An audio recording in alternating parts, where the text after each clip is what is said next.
Why the Prophet Muhammad couldn't have written the Quran. The Quran is a book over 600 pages long. It covers a wide range of topics and was revealed bit by bit over a period of 23 years. So if a man wrote the Quran, we already have a number of problems. If you're going to write a book like the Quran and claim it's from God, you can't make any mistakes. The book can't contradict itself, and you have to keep it consistent as you add to it over a period of 23 years and keep the message consistent. The grammar and style also have to remain the same. If the Quran is not from God, Muhammad would have to write it himself. That means in the middle of the Arabian desert, with no books around and being illiterate, he would have to know law, civil rights law, criminal law, family law, labor law, military law, personal injury law, real estate law, and tax law. He would have to know history.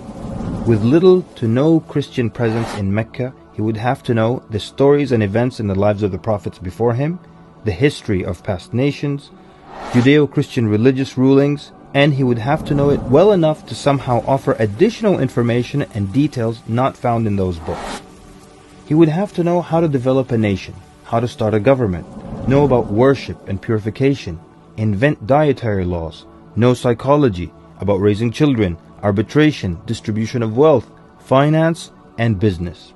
In the area of science, he would have to know embryology, oceanography, about plate tectonics, cloud formation, UV rays, know about plants, mountains, bees, the human brain, the Big Bang, and the expansion of the universe.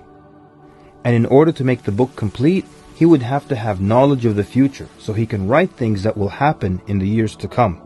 He would have to be a time traveler in order to insert his name and mention in the Bible. If he's claiming that the book he wrote is from God, it must not have a single solution that doesn't work. He must also keep his emotions and personal life out of the book. The book should not reflect happy times nor sad times in his life. The writing should not become cheerful and optimistic, nor sad and gloomy as if a human wrote it. But when you read the Quran cover to cover, you can't sense when his wife died, when his daughters got married, when his grandchildren were born, when he was victorious, and when he was defeated.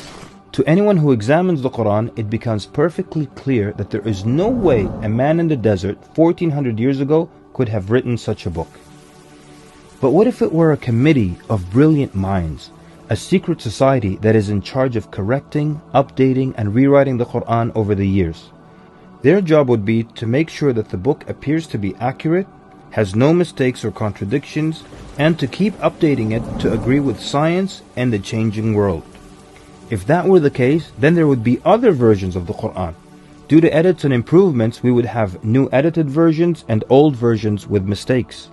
You would be able to detect different writing styles and influences from the different authors. The problem with all of that is, there is only one Quran. So one man didn't write it, and a committee didn't edit it, so where did it come from?